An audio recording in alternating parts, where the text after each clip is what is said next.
If you miss arcades like I do, then you just need to watch Insert Coin.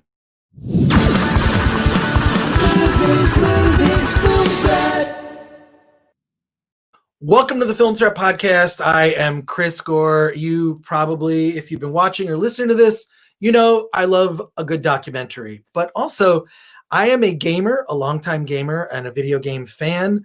And this documentary about Williams Bally Midway and their early days and how this company evolved and created iconic games like Mortal Kombat is just an amazing deep dive into the gaming world and how a whole series of video games from this company just transformed the industry. I am pleased to introduce onto the show Joshua Tsui. Josh Tsui, welcome to the Film Threat Podcast. Dude, it's great to meet you.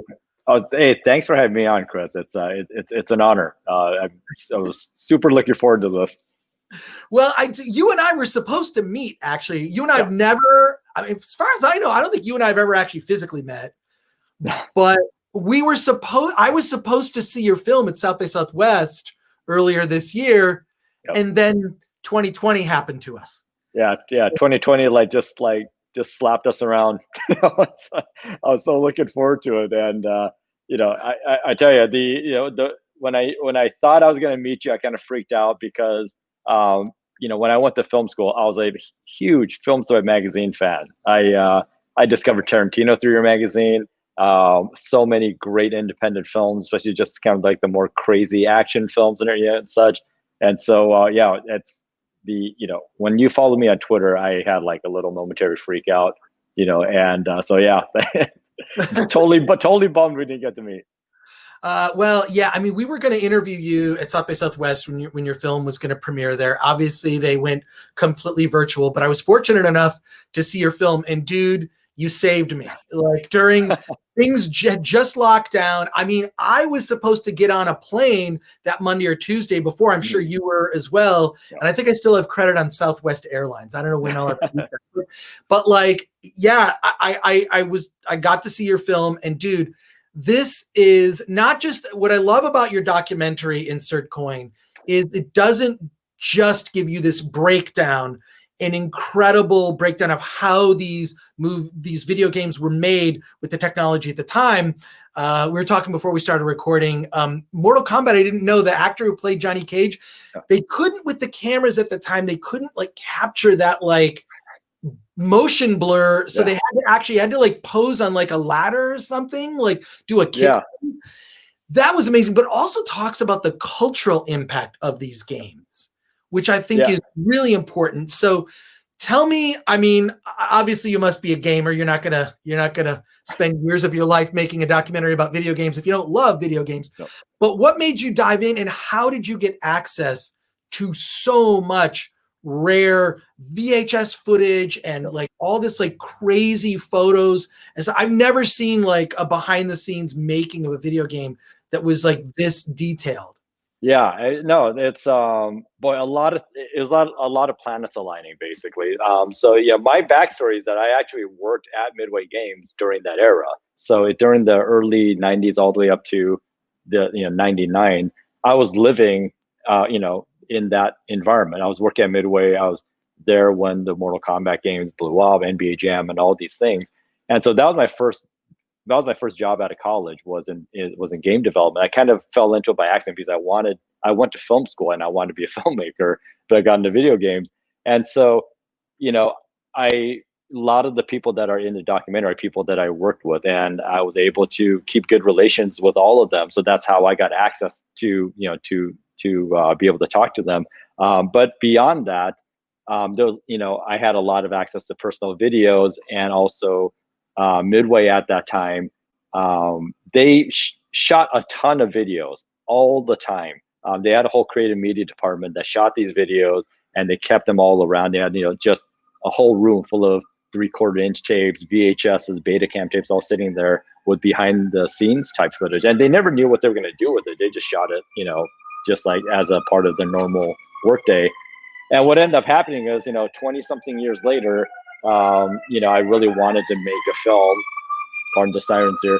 And I thought that this would be a great documentary subject, was that era in games, because I was so familiar with it. And I lucked out because Midway had went bankrupt since then. But our old vice president, he was able to salvage all of the raw tapes that were sitting in this room. I mean, they were literally going to just throw them away. And he was able to salvage these tapes and kept them in his private collection. And when he found out that I wanted to work on this documentary, he gave me access to it, and it just blew up from there. Well, it's amazing. Just I love a documentary that is archival in nature. Yeah.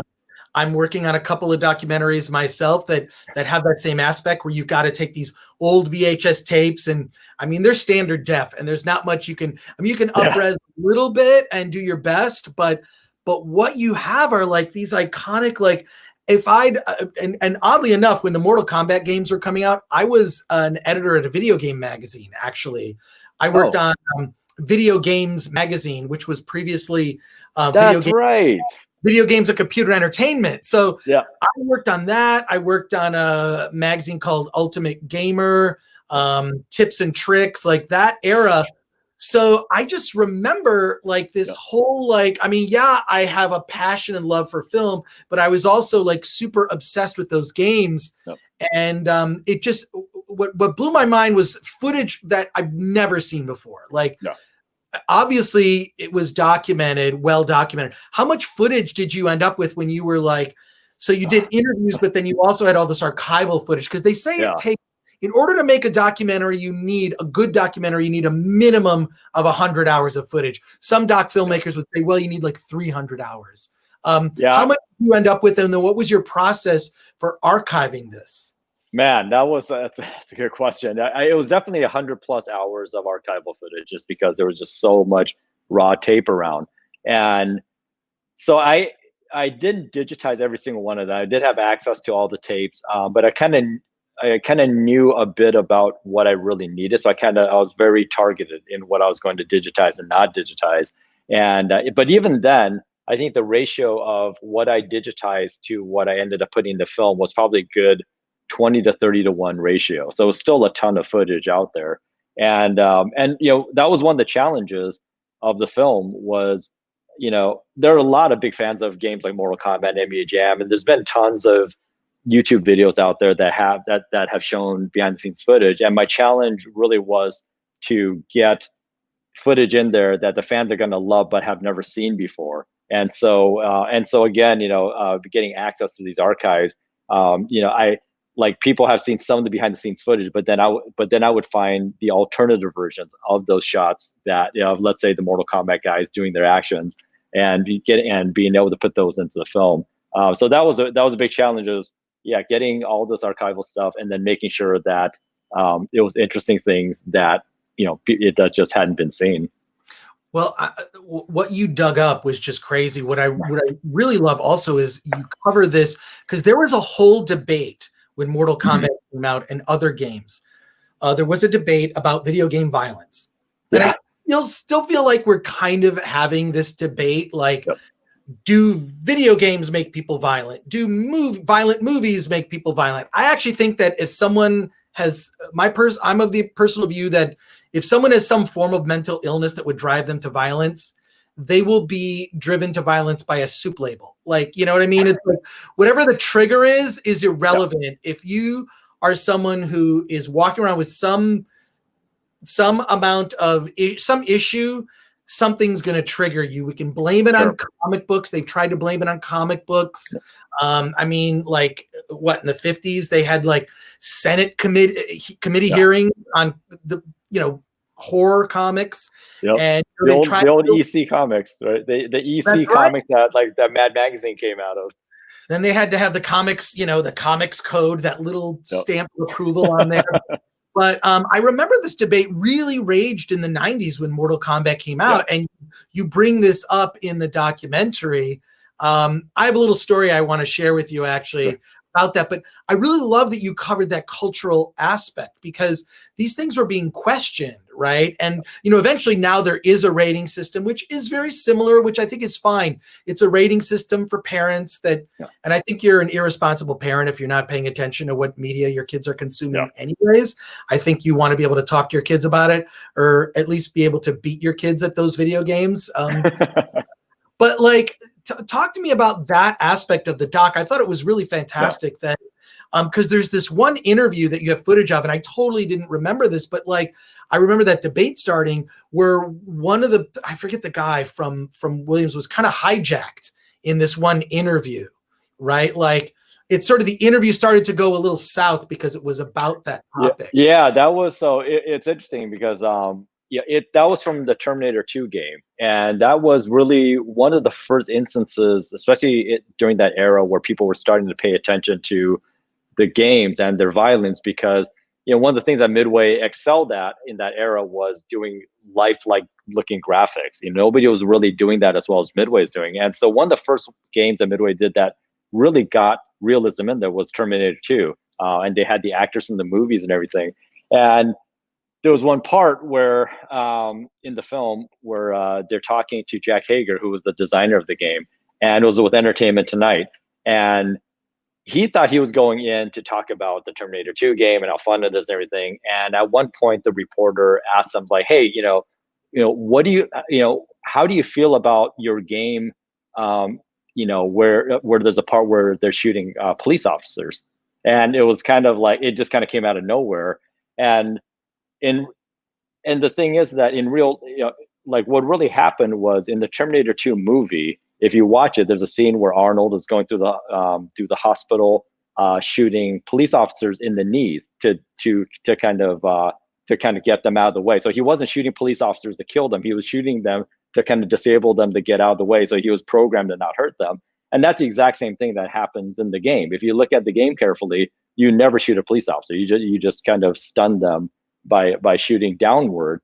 And but of course that detail was never brought up. And so suddenly, Jack is being interviewed about this, and Jack has family members that are in the police force, and it really dawned on them, like yeah, people are going to interpret things the way they want to interpret, whether it is on the screen or not. And that obviously blew up even more so, during the Mortal Kombat games. But it really began that conversation, and I think that this is sort of a cyclical thing. It's violent comic books, it's movies, it's video games, and I mean, one of the earliest shooter situations that happened in Texas, the guy was inspired by the Bible, and that's what I mean is that, like, whatever people are going to be triggered by, they're just going to be triggered by something. Yeah. Everyone's looking for that one silver bullet. They think that one thing is what causes it, and disregarding the whole palette of issues that could be surrounding a person. And it's something that, to your point, to this day, it's still an ongoing subject. Everybody wants to find that scapegoat. Well, it's easy to scapegoat. It's something that's good to, run a political campaign on, is to blame something. But I think you and I both know the truth is it's bad parenting and mental illness. That's the...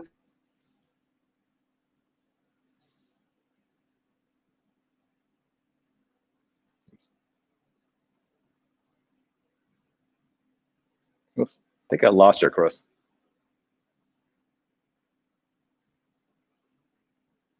Hey, Chris, are you still there?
Oh, dude. Hey, Chris. Here we go. I'm not sure what happened. Sorry. Apparently, it's still recording. Oh, wow. Okay. What we should do is, here's what we should do. Right. I'm going to edit this, obviously. We've got a good intro. We'll kind of pick up where we kind of left off, and I'll just put a cut in there. Sure. But I wanted to actually stop and find an issue of Video Game Magazine because there's a specific story I want to reference. So this is garbage time right now. It's still recording. My internet's been really, I have to get it repaired. I have a repairman coming out tomorrow. Gotcha. But dude, I forgot that you did video games, and now I remember why I followed Film Thread. I think it was from your games magazine stuff. Yeah, I did a lot of games magazine stuff. Yeah. That, okay. Because I remember, because when you said that, that's when I remember. I said that's how I followed you over the Film Thread, was when you went over there. Do you know Chris Byniak? Yes, from years ago. Yeah.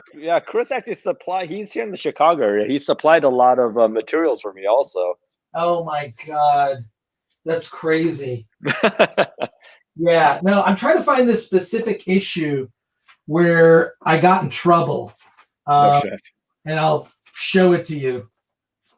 Oh my God. But yeah, holy crap. We covered Mortal Kombat a lot now that I think about it. You guys did. Yeah, I'll just show you a couple. Okay, so what we should do is probably just cover this with some sort of where we come in. Gosh, this is weird. What were we talking about? You were like I think we're talking about the censorship thing with like comic books. Yeah, that whole era. So you know what? I'll just find like a weird place to. It's just going to be a jump cut. It won't be the first time there was a jump cut in a YouTube video. Okay, so we were talking, and you know what? We'll just start. But yeah, when it comes to that kind of censorship, I think that I think a rating system is useful, right? Like we talked about, a rating system is totally, acceptable. That's fine. It's more a guide for consumers than anything else. But this is. I mean, look, here's. This is issues of Video Games Magazine from the time. I have that issue. This is magazines, just for those that are watching this on YouTube. Magazines were like the internet, but on really thin slices of wood. That's what magazines were. And so, I was, awesome. This was one of my gigs while I was doing Film Threat. So I was doing Film Threat magazine, and then I was editing a bunch of video game magazines also, just because I was a gamer. But one of the odd things that came from that, the story that I wanted to tell you, is that I wrote this editorial that was basically about, there was Daniel Lundgren, who was the Attorney General of the state of California at that time, was about to run for governor. And he kind of wanted to boost his profile. So he sent out this warning to the video game industry that, like, look, if you do you remember this? Yeah, I think so. Go ahead, though. He sent this thing out where he basically said, look, if you don't police yourself, we are going to take it upon ourselves to regulate the video game industry, the content in video games. And I wanted to explain that to really succeed at a video game like Mortal Kombat or Street Fighter, it's not about button mashing. It's strategic. It's more like a form of high-speed chess. Yeah. But in order to... Exactly. Anyone that knows, it's like, look, it's high-speed chess. If you button mash, you're not going to win in the long run. You won't get far. But in order to illustrate that point, we put Daniel Lundgren's head on a finishing where his body is dangling. Yeah, exactly. So I'm sure that went over really well. Well, he ended up sending out a press release about this editorial that was in Video Games Magazine, I guess because his nephew read it. Oh my God. He read the magazine because it was for kids. And he put this press release out, and I remember getting a call. I came in on a Friday, and I got like, the Wire Service and this, and New York Times, like everybody was trying to contact me for comment. What do you think about this letter that Daniel Lundgren sent you? And I said, I don't know. I haven't seen it yet. In any case, to his credit, actually, after this sort of thing, dusted up in the mainstream press, and we were kind of battling in the press, me defending video games and him sort of going after violent video games, he did actually come by the Video Games Magazine offices. Yeah. And the staff demoed for him and tried to explain to him how video games are really opportunity for kids to develop these types of skills, like critical thinking and strategic skills like chess. Yeah, absolutely. I'm sorry, I didn't mean, but you worked there, so you understand this. I don't need to explain this to you. Yeah, but I mean, the thing is, and look at how far games have evolved. Like, games are bigger now than ever, and there's the variety of games and the variety of gameplay that's out there, and the amount of strategic thinking that players need to do. I mean, it's the games are highly educational, highly beneficial, and but it is interesting. You think back to 20, 30 years ago, what the attitude was like, because it was very new especially to adults of that time, that they didn't know what to do with it. I'll tell you, one of the things that a lot of people probably don't think about is when a lot of people think about the rating system and how like some people would say, oh, it's kind of a form of censorship and things like that. At least for the Midway crew, when the rating systems came around, it was actually celebrated, because up until then, there was never, nobody was really quite sure what they can get away with. So they'll put stuff in there, and then, they don't know if they're going to call it hoopla or not or anything. By putting a rating systems in, now it's been codified. And because of that, like things like the Mortal Kombat fatalities, they actually became worse, because now that they know it's going to be a mature rating, it's almost like the gloves are off, because it's like, now we have this rating system that specifically tells parents this is only for a mature audience. But so because of that, we're going to go absolutely crazy with it. Whereas before, when there was a bit of a gray area, it was a little bit tougher to do things like that. So it was, and in the documentary we talk about that a lot, is that every time somebody in the media makes a big deal out of the violence of games like Mortal Kombat, it was celebrated, because you saw the sales go up. And once the ratings came in, and somebody sees that it's a mature rating, they're going to go out and buy it. And so that was something that I think a lot of the people in the government, didn't think was going to happen. And in many ways, it was a pleasant surprise.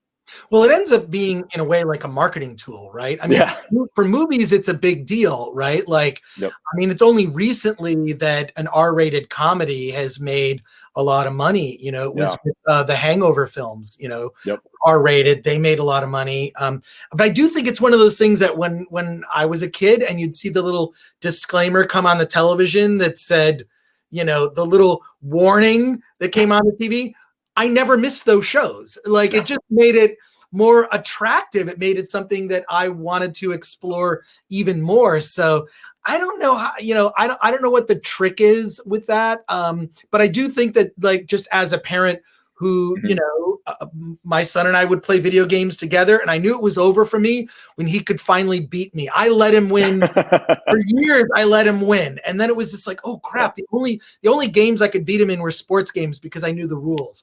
Yeah. Other than that, he kicked my ass at everything. But this doc is so, just as an archival piece, I feel like you should make all the video game documentaries, because it just covers the one aspect. There's so many other games I'd love to see. I'd love to see the story of. For example, just, do you ever read that book Game Over? It's one of my favorite books. Okay, so Game Over is almost like, God, when you read it, it's the story of Nintendo, Sega, Sony, and sort of the console wars. But the way it's written like this thriller. Yeah. Could you make that into a documentary, please? Just because I want to see it. I have very selfish.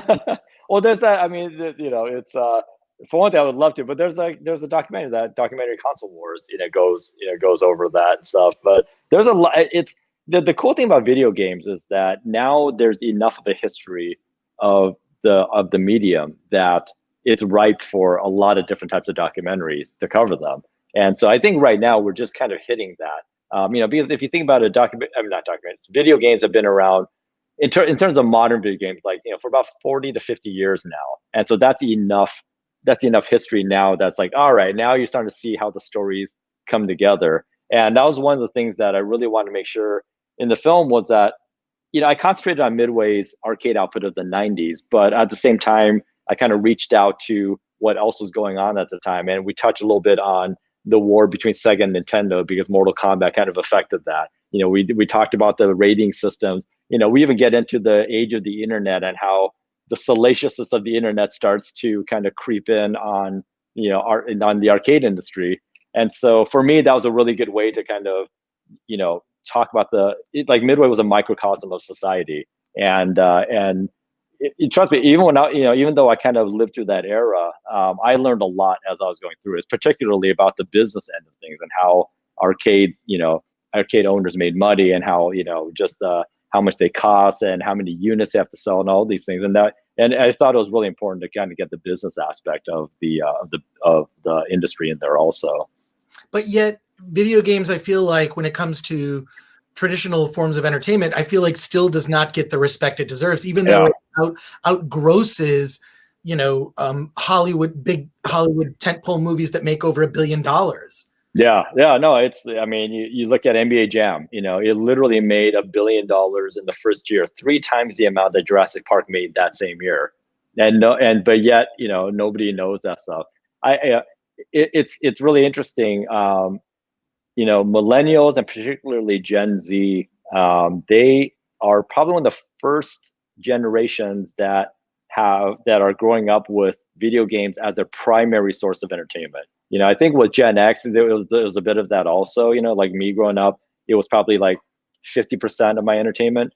But now, the younger crowd, it's like I would guess it's like 80 to 90%. Outside of watching YouTube videos and such. And so I think that generation, as they get older, I think the medium of video games becomes more and more perceived as an art form, as a serious media, even though we all know it is, just in terms of the mainstream, making people understand, much like great animation, it's not just for a niche audience. Everybody is playing games now. You go, back when I used to, be on the subway, everybody would be playing games on their mobile devices, but they would never identify themselves as gamers, but they are, because that's what they're doing.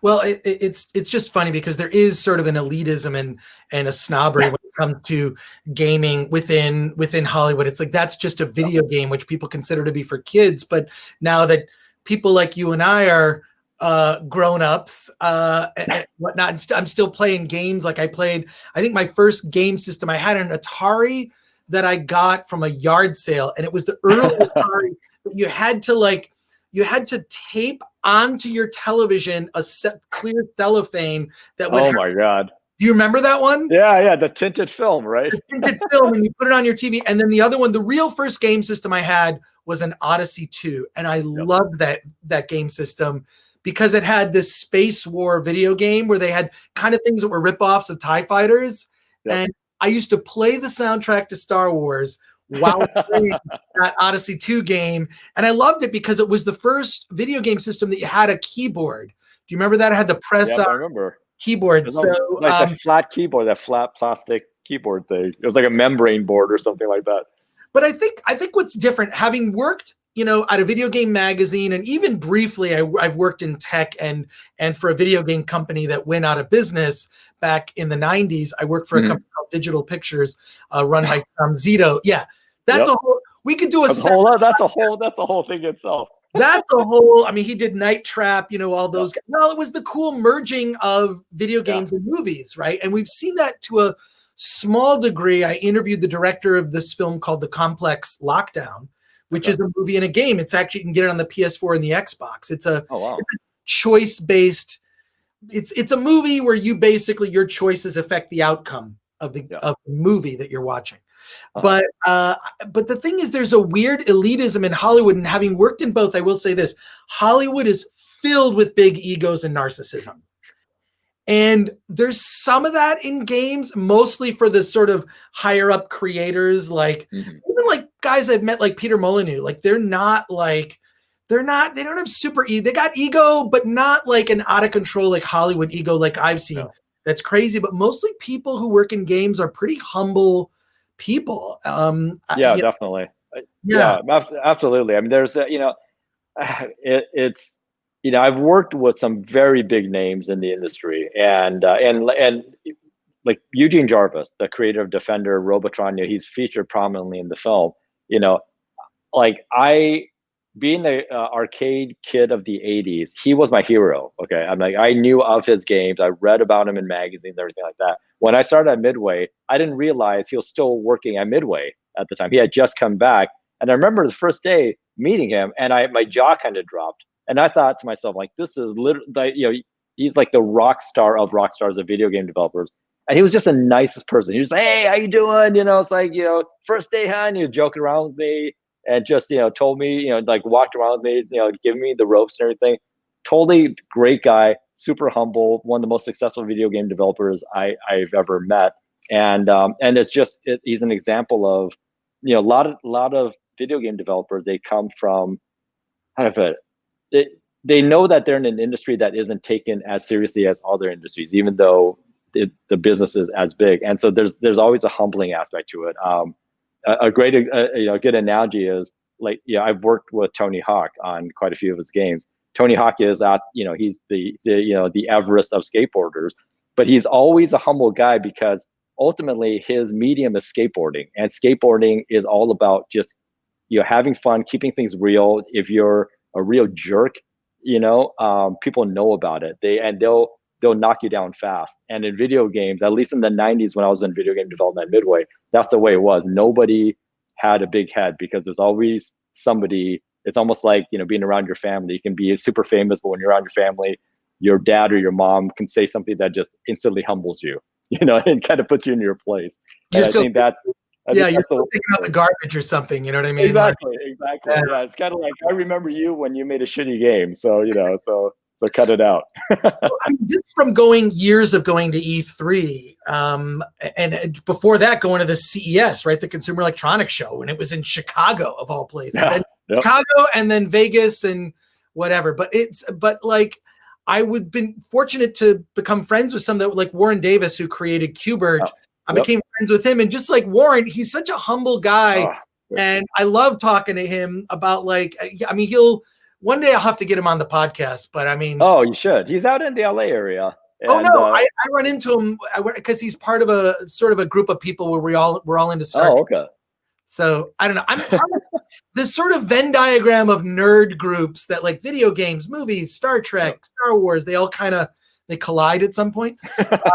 Generally at like a convention like San Diego Comic-Con, which hopefully will come back in 2021. I'm hoping a lot of things come back in 2021. Yes, but please. Yes. But I feel like part of the reason is there's this whole thing with box office, right? Like in Hollywood, there's the box office, which of course recently has not existed, right? Like there's this is number one at the box office, which I would always argue with people doesn't mean it's a good movie.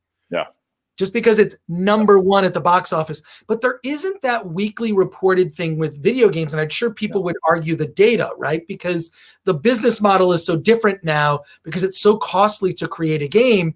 The way that they get around selling games for $60 is they'll sell you the first version of the game for $60. And then you got to spend another $40 or $50 to get all the DLC, right? Like, yeah, it's an ongoing thing, especially like if you look at, mobile games, which I equate a lot to like the modern version of arcade games. You basically you play for pretty cheaply and you keep paying to play for longer and longer. And so it's the whole software as a service thing. It's like, you may pay anywhere from $30 to $60 for the initial game, but now that you have it, you have time invested in it, and you're going to get offered more things to keep you going on and on. But because of that type of service, to your point, there's no real box office numbers. There's no opening weekend for a video game. And so, and I think that's a good thing that people don't necessarily know how much a game makes, because it colors them in terms of what they think is a good game or what they think is successful. And so, and granted, there are games out there that are huge, like Fortnite, that is huge, but they talk about how many people are playing. They don't really talk about how much money it's making. And I think that's a huge difference between games and films. That may change, but software companies tend to keep that information very close to the vest.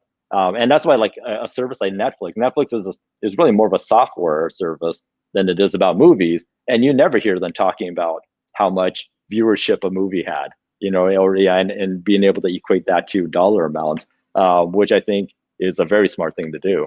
But I think the dollar amounts, just because of inflation, they always tout like this. I get in arguments with friends about this all the time. Like, look, that doesn't matter. Technically speaking, the biggest grossing movie of all time was Gone with the Wind, just because the number of people that saw it and adjusted for inflation. But what I like is the barometer they use in France, which is they don't count money, they count the number of people that saw film.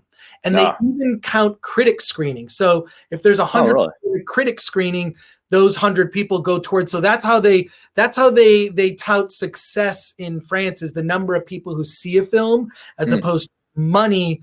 Although in America, we're obsessed with money. I guess that's the justification, but it's irrelevant, because inflation and the varying different ticket prices across the country make that conversation kind of irrelevant. Yeah. I didn't know that about France. That's super interesting.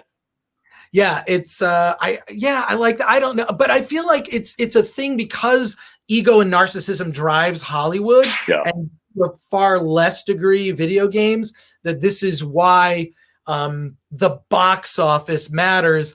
Although it hasn't really mattered for 2020, has it? It's kind of done. But what I find fascinating is that now you're seeing video games being used as a way to market films. When a new Tenet trailer dropped in Fortnite, it was a big deal, right? Like, I know that was amazing. I mean, Fortnite, a lot of people don't realize that it's not really, it's a game, obviously, but it's a community center. My kids use it as a gathering place, just as much as it is, for playing games.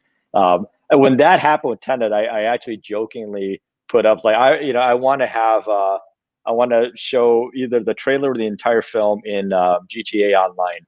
It'd be great to go on GTA Online and you go into a theater and you can just watch the documentary. If somebody had taken me up on it, I would have let them do that. Well, and it's so funny. Okay, so we started talking about your doc, and now we're just sort of geeking out over stuff. But to bring it back to that, it must be a little disappointing to not have seen your premiere at South by Southwest. The reaction to the film has been wildly positive. I know it got a great review on filmthreat.com. But drive-ins have been a way now. It's not the same experience. Honking instead of clapping, I guess. Make you clap at a drive-in, and I've been going to the drive-in every week just because I love it. And a lot of indie movies are making it out there, but your film is out, available to see. We got to do like a watch party or something with your movie. Absolutely, I would love to do that. Yeah, it's obviously it would have been great to premiere at South by, and the way I look at it was South by for me was a surprise. In all honesty, I wasn't really planning on doing a film festival thing with the film, because in my mind, hey, this is just a small kind of personal documentary, about an era that I love. And so, the whole film festival thing was kind of I wouldn't say it's a last minute thing, but it was just kind of, popped up on me. And so I kind of just did that just to see. And so then when I got into South by, then it's like, oh man, like that kind of blew up on me. And so I was obviously super excited about it, and it opened up a lot of doors for the film. But then when it got canceled, I was obviously disappointed by it, because I would have, we were all going to fly out to Austin to go see it and everything. But at the same time, it was like, I have to look at it as that was like kind of like, it was like an extra life or a bonus round for me more than anything else. I'm super thankful that it happened. Obviously, I wish it would happen fully. But it opened up a lot of other opportunities. And now that the film is out and it's out on all the platforms and people can get to it, I knew that 99.9% of all people were going to see the film in the format that we currently have it in. I'm actually surprised that it's going to be, it's going to be in some theaters, because I never thought it was going to have a theatrical run. So all of these things that came up, I'm super thankful for. And so, there's plenty of other things to be depressed about 2020 over. This was that wasn't, that wasn't one of them, which is nice. But drive-ins, man, it's like, I'm in the Midwest, and there's like I'm shocked at how few drive-ins there are. I grew up in Southern California, and so I remember drive-ins very fondly. And so when this whole pandemic thing hit, I thought, God, it'd be great if that brought drive-ins back again. It seems like out west there definitely it's happening, but here in the Midwest now, not so much. Well, congratulations, Joshua Tsui.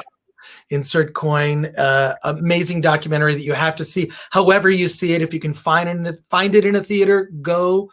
If not, video on demand, all platforms. It's really one of the great video game documentaries. And we should stick around because I want to talk to you about a watch party. These parties, for those listening or watching, we do these weekly watch parties where we watch a film and then we get like people from the movie to talk about it. So let's talk about doing that. Josh, I also want to thank our sponsor, Storyblocks. Go to storyblocks.com/filmthread. Dude, okay, watch party. We're going to do it. Let's make it happen. Yeah, no, that's I'll make sure Austin's cool with it and everything. But yeah, I would love to. I think that'd be a lot of fun. All right. Take care, man. Yeah, thank you so much.